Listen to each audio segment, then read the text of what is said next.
Goeiemôre, Sondag, die 8ste Maart en 7:00 die oggend hier in Central Time in Amerika. Ons moet so 'n bietjie opdatering doen van die Iran-oorlog. Jammer, ek het gister gemis. Ek was gister die hele dag uit. So vandag sal ek so 'n bietjie opvang doen. Sover ons weet op die oomblik, het die aanvalle het nou begin meer intensief geraak in Iran. Die Israeli en die Amerikaanse aanvalle, soos wat hulle ook voorspel het, dat hulle gaan definitief begin die aanvalle opstook, meer intens maak, en hulle is so besig om geleentheidsteikens uit te kry en uit te haal. Gister is die olie-opgaarplekke in Teheran getref, op die oomblik groot brande daarso. 'n ander probleem wat opgeduik het met daai, weens die skade van die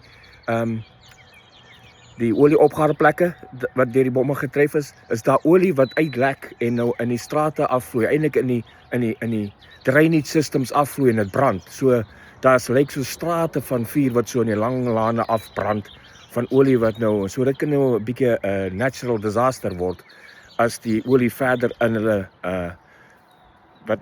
drainage system afvloei en nou later miskien in riviere en goeters ingaan. So dis 'n groot probleem op die oomblik, maar dis maar 'n deel wat van so 'n strike sal gebeur, en dis wat gebeur maar in oorlog.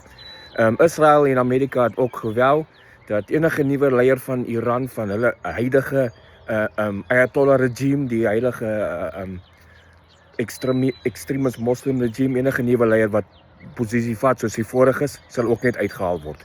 En president Trump het baie duidelik gesê, daar's nie negotiations nie.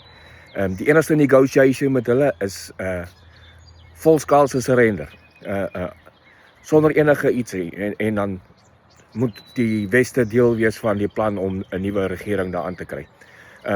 Iran op hulle kant het dan net gesê, wel, hulle is bereid om vir maande en maande te fight. Kan hulle vir maande en maande fight?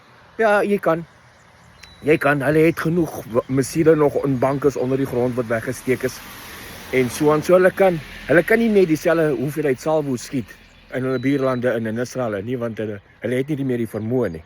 Maar hulle het nog, so hulle kan met plekke en daar's nog magte wat wegkruip ondergronds en so aan, wat hulle kan gebruik om missiele en goeders te lanseer in hulle buurlande in. So al wat gebeur is, intussen gebruik die Israeliese en die Amerikaanse intelligence die plekke van waar gelanseer word, en hulle identifiseer meer plekke, en hulle bring die B-2 bombers in, en hulle bom hulle van bo af uit die bankers uit.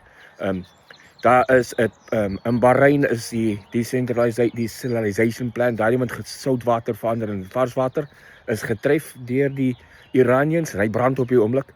So daar is nog skote wat deurkom van Iran wat blykens tref in hulle buurlande en in Israel.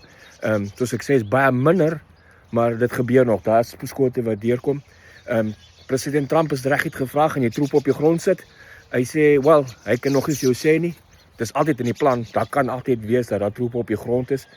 As daar troepe op die grond is, gaan dit nie 'n grootskaalse invasion wees nie. Dit sal miskien 'n kleiner groepie troepe wees wat sekere teikens identifiseer, ingaan, skoonmaak en weer uitkom. Maar dit kan nog gebeur, dit kan nie gebeur nie. Hy sal nog bespreek dit, en dan sal hy kyk hoe vinnig kan hulle die Iranse regering druk om te oorgee. Daar sal baie soldate van die Iran weermag wat nie op die radikale groep is nie, die laar wat weggehardloop het al, wat party van hulle is in buurlande in, en hulle het gesê, wel, die van hulle wat gecapture is, het al bekend gemaak dat hulle is leierloos, hulle het nie leiers nie. Van hulle leiers is nie daar nie, van die wat is daar. So dis 'n probleem as jy begin soldate het of weermag het wat leierloos is, veral nou met die regering, daar's nie leierskap van die regering na die weermag toe nie. So dis wat hulle doen, en dan maak hulle wat hulle wil, en dit is van hulle wat missiele in buurlande inskiet wat nie eintlik hulle teikens is nie. En so het ons ook gesien, die president van Iran het geapologize vir sy weermag, sy missiele wat op buurlande val, op teikens, siviele teikens wat nie, maar dit help niks, jy help nie apologize nie, dit kom nog steeds. So dit is die stand van die sake op hierdie Sondag. Soos nuwe inligting beskikbaar word, sal ek weer rapporteer. Ek is Morney Botha, die Amerikaanse korrespondent vir Koepel TV, regstreeks hier uit Sentraal Amerika uit. Dankie.